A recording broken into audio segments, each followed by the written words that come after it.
They're the fastest growing and most violent segment of the racist right. I'm extending Hitler's cause. I'm fighting for it still today. Tonight on Evening, the man who's leading the skinheads in their war for white supremacy. The black race is not going anyplace unless it biologically just squeezes us out. Then it's the story of courage and friendship put to a painful test.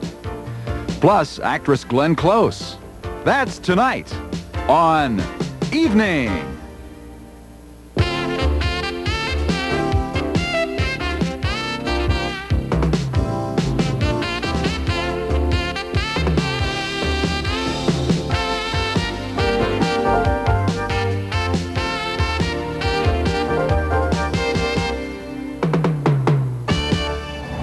Hi everybody and welcome to Evening from Capitol Hill. I'm Brian Tracy. And I'm Joyce Taylor.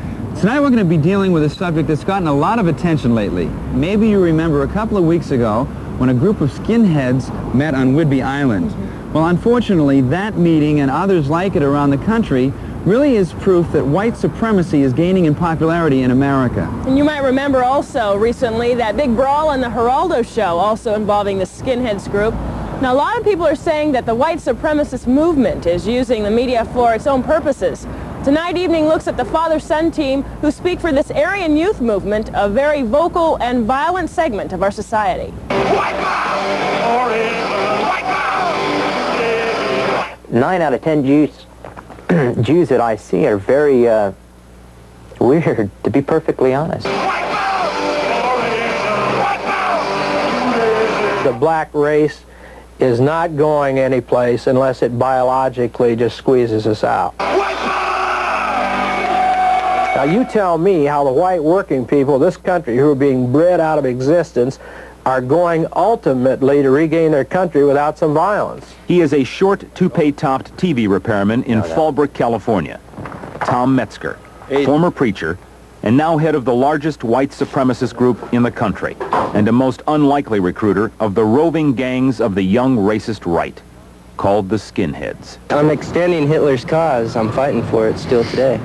The latest count of skins is about 3,500, and it's their fast-growing numbers and relationship to Metzger that worries Leonard Zeskin, research director of the Center for Democratic Renewal in Atlanta, a watchdog group that monitors the right and started out dogging the Ku Klux Klan 10 years ago. I think that Metzger and other sections of the white supremacist movement sees the skinhead phenomenon as a chance to reinstitute a reign of street terror. I'm definitely for, and I sponsor skinheads or non-skinheads to go out, youth that are really pissed off, to go to the streets just like any average person would who had any guts and any kind of brain, to go out in the streets and try to change it.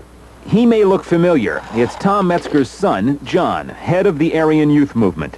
He was a Klans member and organizer at age 7 and became famous for 15 minutes recently on Geraldo Rivera's talk show. He's the one being choked by Roy Ennis. I want a decent and an honest culture to be around with, not people who, who sell drugs for a living or kill people or what have you. Just people that are good, decent, white people. That's what I want to be around. It's clear that they're motivated by a hate ideology. It's a racist ideology. As much as they talk about all they want to do is love white people, their program calls for the extermination and the removal or the removal of non-white races. That's the real program.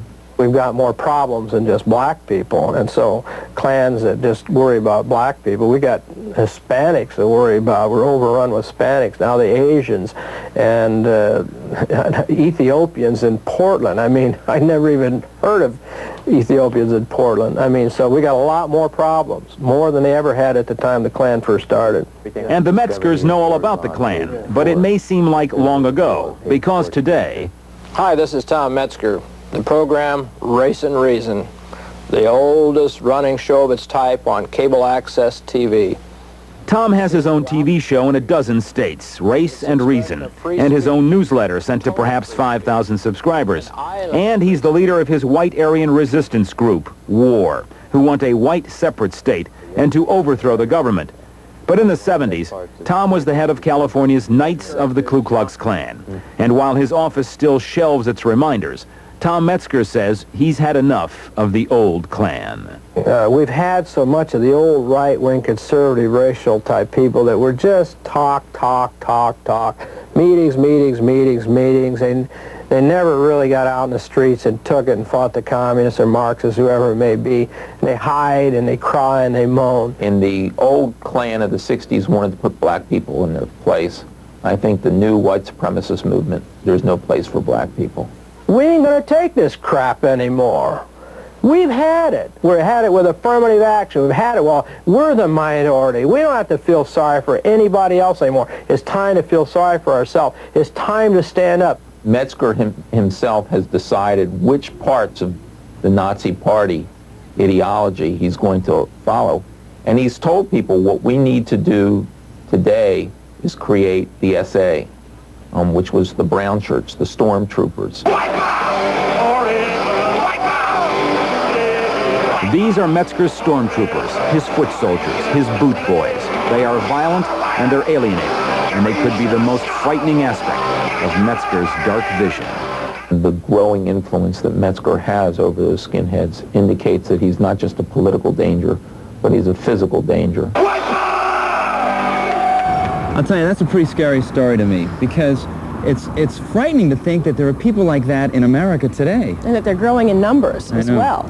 The skinheads have been accused of harassing and assaulting Vietnamese immigrants and trying to run down groups of Hispanics, and more recently, clubbing to death an Ethiopian man in Portland. That's pretty frightening. It is frightening, but there's a local expert whose name is Bill Wasmith, who has been victimized by white supremacists himself. He says the worst thing that we can do is to let fear get the best of us. That's why it's good to see human rights groups taking a stand against this racist and violent movement. They're a racist hate group, and they don't belong in the Northwest, and I think they should get out now. The recent confrontation on Whidbey Island is still fresh on the minds of many Seattleites. Human rights activists traveled to Whidbey in force to protest the gathering of a group of skinheads. The young white supremacists were there to hold a vigil for Robert Matthews, the leader of the neo-Nazi gang The Order, who was slain by FBI agents 4 years ago. As far as I'm concerned, if there's some troublemakers that have to be dealt with, it will be the other side that have to be dealt with.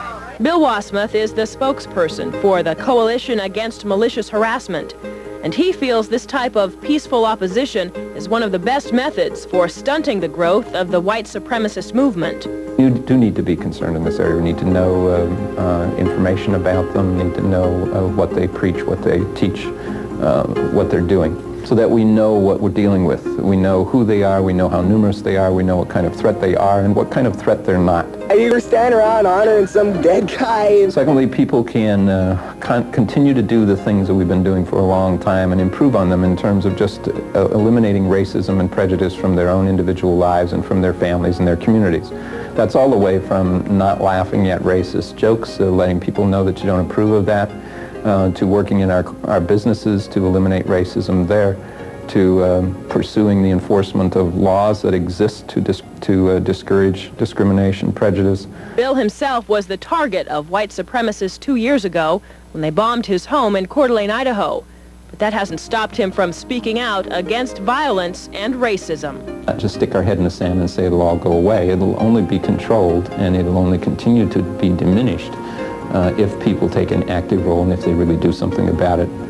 Sticking our head in the sand, ignoring the whole issue, is to encourage it, to support it by our lack of awareness. Now, if you'd like more information about other human rights organizations here in Seattle, like the Coalition Against Malicious Harassment, all you have to do is call our evening hotline at 448-3505. And by the way, that episode of Geraldo where Metzger was choked is going to be the focus of a story on tomorrow's edition of Evening, a story about talk show host Geraldo Rivera. Now don't go away. Coming up next, a little girl's gift of life.